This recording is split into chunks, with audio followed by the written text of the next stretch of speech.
Un rey recibió una oferta: la mitad del imperio, riquezas inconmensurables, y la mano de la princesa a cambio de la paz. Su consejero más cercano dijo: «En tu lugar, yo aceptaría». El rey respondió: «Yo también aceptaría, si fuera Parmenión». Pocos meses después, ese rey hizo lo que se consideraba imposible. Si la historia de las grandes batallas y los hombres que las forjaron te apasiona, suscríbete al canal y escribe en los comentarios qué general de la antigüedad te parece el más subestimado. Nos espera una conversación sobre la batalla, tras la cual uno de los imperios más grandes de la historia humana dejó de existir. Para entender lo que ocurrió el 1 de octubre del año 331, antes de nuestra era en la llanura, junto a la aldea de Gaugamela, hay que retroceder 3 años, al momento en que el rey de Macedonia, de 22 años, cruzó con su ejército el Helesponto hacia Asia. 32.000 infantes y 4.500 jinetes. Para la escala del imperio persa, un puñado de hombres. El imperio persa de los aqueménidas llevaba entonces casi 200 años en pie.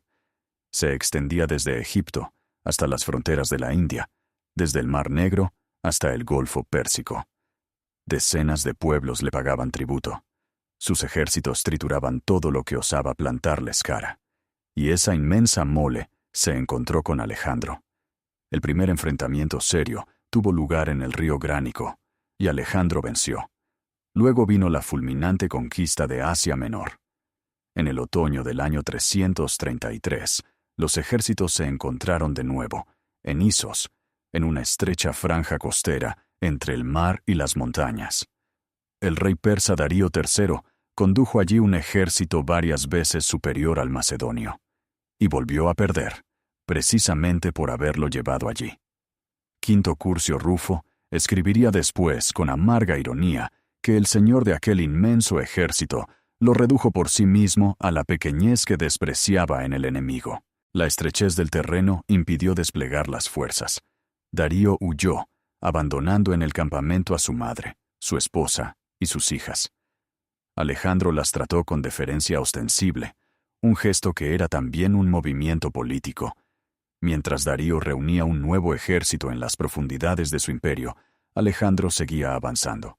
Fenicia, Siria, Egipto. Tiro resistió 7 meses y fue tomada. En Egipto, Alejandro fue recibido como libertador y proclamado faraón. Por entonces, Darío III envió una propuesta de paz. Las condiciones eran vertiginosas: una enorme indemnización, los territorios al oeste del Éufrates y la mano de su hija. Parmenión, el más experimentado de los generales macedonios, el hombre en quien Alejandro confiaba más que en ningún otro, le dijo al rey: «Si yo fuera Alejandro, aceptaría». Alejandro respondió: «Yo también aceptaría, si fuera Parmenión». La propuesta fue rechazada. En el año 331, Alejandro condujo su ejército hacia el este, al corazón mismo del imperio persa. Esta vez, Darío se preparó de otro modo. La lección de Isos había sido asimilada. Nada de espacios estrechos, nada de desfiladeros, donde la superioridad numérica se convierte en estorbo. Eligió una amplia llanura abierta y, según la tradición, ordenó limpiarla de arbustos y pequeñas elevaciones para que nada obstaculizara el movimiento de los carros y la caballería. El campo fue preparado como una arena donde la superioridad numérica debía resolverlo todo. La víspera de la batalla, en la noche del 20 al 21 de septiembre, hubo un eclipse lunar. Ambos ejércitos lo contemplaron, y ambos lo interpretaron como presagio de su propia victoria. Eso ya dice mucho. En tales momentos, la gente ve en los signos lo que quiere ver. Darío III, según algunos testimonios, envió entonces su última propuesta de paz. Quizás su ejército no compartía la confianza de su rey. Las fuerzas que Darío reunió en Gaugamela eran imponentes, incluso para los estándares de su vasto imperio. Las fuentes antiguas mencionan cifras que van desde 200.000 hasta 1.000.000 de hombres. Los historiadores modernos consideran esas estimaciones exageradas, pero nadie pone en duda que los persas superaban a los macedonios en una proporción aplastante. Entre sus filas había bactrianos y sogdianos, escitas e indios, medos y babilonios, árabes y armenios. Varios miles de mercenarios griegos, colocados específicamente para enfrentarse a la falange macedonia, los únicos capaces de hacerlo. 250 cuadrigas con guadañas, 15 elefantes de guerra. El propio Darío ocupó el centro de la formación, rodeado de su guardia personal de élite. Alejandro disponía de unos 47.000 hombres. Cualquier general sensato en su lugar habría buscado la manera de igualar las posibilidades. Con astucia, con el terreno, con el momento del día. Parmenión propuso atacar de noche. La oscuridad iguala las oportunidades. Los persas no lo esperan. Alejandro se negó. No robo la victoria. Así recoge su respuesta a Plutarco. Arriano añade un argumento práctico. Un combate nocturno en terreno desconocido, donde el adversario se orienta mejor, podría haber acabado en catástrofe. Pero la elección de Alejandro era ante todo moral. Quería que su victoria fuera incontestable, ante el mundo entero y ante los propios persas. Darío, consciente de la posibilidad de un ataque nocturno, mantuvo al ejército en pie de guerra durante toda la noche. Los caballos no fueron desenganchados. Los hombres permanecieron armados. Al amanecer, estaban agotados por la ansiosa espera, que es más dura que cualquier combate. La formación de Alejandro era inusual. No extendió la línea para igualar el frente persa en anchura. Habría sido un suicidio. El orden habría perdido toda consistencia. En su lugar, el ejército macedonio se dispuso en 2 líneas.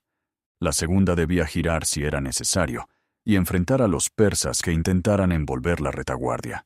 Por primera vez en la historia, algo parecido a una reserva. El ala derecha de choque la encabezaba el propio Alejandro, con la caballería de los Hetairoi, la élite, los mejores jinetes del mundo. El ala izquierda la mandaba Parmenión. Cuando los ejércitos se aproximaron, Alejandro hizo algo inesperado. En lugar de atacar de inmediato, comenzó a desplazar su formación hacia la derecha, en paralelo a la línea persa. ¿Por qué lo hizo sigue siendo objeto de debate entre los historiadores? Quizás alejaba a la caballería de la zona minada, de la que le había informado un desertor. Darío había ordenado sembrar el suelo de púas, en el punto donde esperaba el golpe de los jinetes. Quizás provocaba deliberadamente una reacción persa, esperando que esa reacción abriera una brecha. Darío no resistió. Lanzó las cuadrigas con guadañas y al mismo tiempo ordenó a la caballería de su ala izquierda envolver el flanco derecho de Alejandro. Las cuadrigas fracasaron. Parte de los caballos enloqueció con los gritos que levantaron expresamente los infantes y se volvió contra las propias filas. Otra parte fue abatida por la infantería ligera macedonia antes de alcanzar la formación principal. Las pocas que lograron penetrar en el orden de batalla fueron dejadas pasar deliberadamente por los macedonios, que se abrían para cerrar filas a su espalda. Diodoro de Sicilia dejó una descripción estremecedora de lo que hacían las hoces con quienes tenían mala suerte. Pero fue la agonía de un arma que no cumplió su cometido. La caballería persa de la izquierda inició el movimiento envolvente. Alejandro envió a su encuentro varios destacamentos. Al principio fueron rechazados, pero poco a poco lograron detener y desorganizar la maniobra persa. Lo esencial estaba hecho. Para interceptar el flanco, los persas habían desplazado fuerzas desde el centro, y fue entonces cuando Alejandro vio lo que buscaba. En el centro persa se había abierto una brecha, pequeña, que habrían cerrado en cuestión de instantes. No había tiempo que perder. Los hetairoi, los hipaspistas, y tras ellos los falangitas, se precipitaron en ese hueco. Arriano lo describe como si la brecha se hubiera convertido en una herida viva en la que las armas macedonias penetraban con velocidad aterradora, directamente hacia el centro, hacia Darío. El rey persa vio cómo su formación se desgarraba desde dentro, como una cuña de caballería galopaba directamente hacia él, y huyó. Eso lo decidió todo. Un ejército que ve huir a su rey deja de ser un ejército. El ala sur de los persas se desintegró siguiendo a Darío. Pero en el norte, donde estaba Parmenión, el panorama era distinto. Los persas al mando de Maceo habían logrado envolver el ala izquierda macedonia. Los jinetes que penetraron en la retaguardia encontraron allí el bagaje, y en lugar de desarrollar el éxito y atacar la formación macedonia por detrás, se pusieron a saquear. En el bagaje se encontraba Sisigambis, la madre de Darío, capturada ya en Isos. Según la tradición, cuando los persas le ofrecieron huir, ella se negó, lo que dice bien de su sentido de la realidad, o bien de que ya no veía futuro para su hijo. Parmenión envió un mensajero urgente a Alejandro. Su flanco estaba amenazado de cerco. Necesitaba ayuda. Alejandro tuvo que interrumpir la persecución de Darío y volverse. Cuando llegó, los persas ya se retiraban, enterados probablemente de la huida del rey. Alejandro intentó cortarles el paso, pero la caballería de Maceo se abrió paso a la fuerza, logrando la victoria incluso en su apresurada fuga, como escribiría después un cronista. Las bajas se calcularon de distintas maneras. Arriano hablaba de 100 muertos entre los Etairoi y más de 1000 caballos perdidos, frente a 30.000 persas muertos. Diodoro daba otras cifras, pero la proporción, en cualquier estimación, decía lo mismo. Aquello no fue simplemente una victoria, fue una destrucción. Tras la batalla, los soldados proclamaron a Alejandro rey de Asia. No era un título vacío, era el reconocimiento de la realidad. Babilonia abrió sus puertas sin combatir. La entregó el mismo Maceo, que pocos días antes había combatido con tal ferocidad en el flanco persa. Los hombres saben intuir cuando cambia una época. Darío huyó a Media, con la esperanza de reunir un nuevo ejército. Pero la historia no le concedió una segunda oportunidad. Entre sus allegados maduró una conspiración. Los motivos de los conjurados siguen siendo objeto de debate. Unos historiadores creen que querían ofrecer al prisionero a Alejandro a cambio de conservar el poder en sus provincias. Otros, que habían perdido la fe en Darío como caudillo y decidían continuar la resistencia sin él. En cualquier caso, el rey persa fue asesinado por los suyos. Alejandro encontró su cuerpo al borde del camino. Según la tradición, se quitó el manto y cubrió con él al rey muerto.